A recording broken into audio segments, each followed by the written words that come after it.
আসসালামু আলাইকুম, নাস্টিন পাটপল্লিতে সবাইকে স্বাগতম। আজ আমি আপনাদের সাথে শেয়ার করছি কুন্দন আর পাট দিয়ে কত সহজেই ফিঙ্গারিং করা যায়।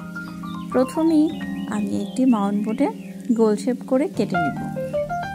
খুবই সহজ, যে কোনো একটা গোল জিনিস নিয়ে আপনি সেই শেপে এটাকে আর্ট করে জাস্ট কেটে নেবেন, তাহলেও হয়ে গেল। আর হ্যাঁ, যেই বোর্ডটা আপনি ইউজ করছেন দেখবেন এটা যেন শক্ত হয়। তো এই তো আমি বোর্ডটা কেটে নিলাম। এবার এই বোর্ডটায় আঠা দিয়ে নিব।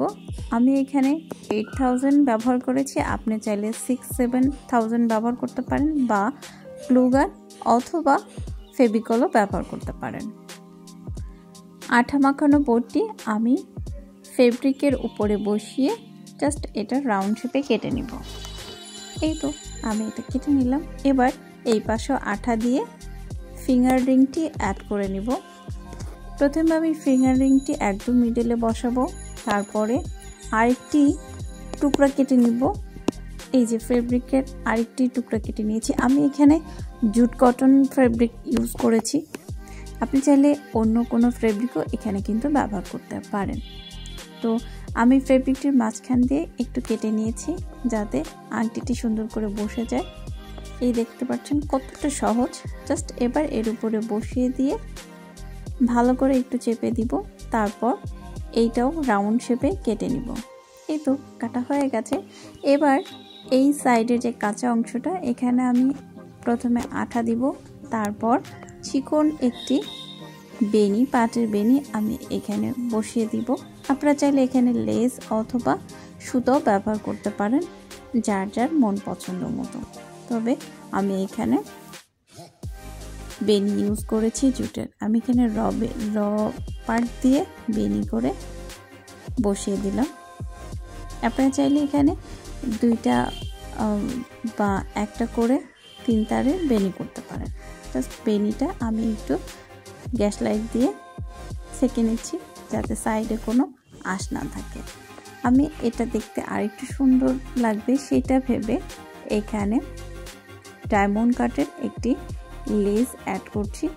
আপনি চাইলে এটা স্কিপ করতে পারেন, তবে আমার মনে হয়েছে এটা দিলে ভালো লাগবে। আমি মাঝখানে ডায়মন্ড কাটের স্টোন বসাবো না কুন্দন পাথর দিব চিন্তা করছিলাম, পরে মনে হলো না কুন্দনের পাথরটা দিব না, তো আমি মাঝখানে আঠা দিয়ে ডায়মন্ড কাটের স্টোনটাই বসিয়ে দিলাম।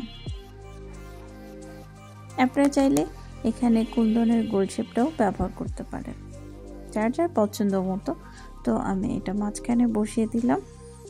কিছুক্ষণ অপেক্ষা করবো একটু শুকানোর জন্য, তাহলে এটা নড়বে চলবে না। এরপর আমি একটা একটা করে কুন্দনের পাপড়িগুলো এখানে বসিয়ে দিব। এটা বসিয়ে দিলে কিছুক্ষণের ভিতরেই শুকিয়ে যায়, খুব বেশি সময় নেয় না, জাস্ট 10 মিনিট বা 15 মিনিটের ভিতরেই কিন্তু এটা শুকিয়ে যায় বা এটা ব্যবহার করার উপযোগ্য হয়ে যায়। আমি একটা একটা করে সবগুলো পাপড়ি এখানে বসিয়ে নিব। আর হ্যাঁ, আমার ভিডিওটি যদি আপনার ভালো লাগে তো প্লিজ লাইক কমেন্ট করে পাশেই থাকবেন। আর সুন্দর সুন্দর ভিডিও দেখার জন্য চোখ রাখবেন নাস্টিন পাটপল্লিতে। তো এই যে দেখতে পাচ্ছেন আমি এক এক করে পাপড়িগুলো অ্যাড করছি। তো এই তো পাপড়িগুলো অ্যাড করার পরই হয়ে গেল আমার খুব সহজে পাট এবং কুন্দন দিয়ে ফিঙ্গার রিং। আল্লাহ হাফেজ।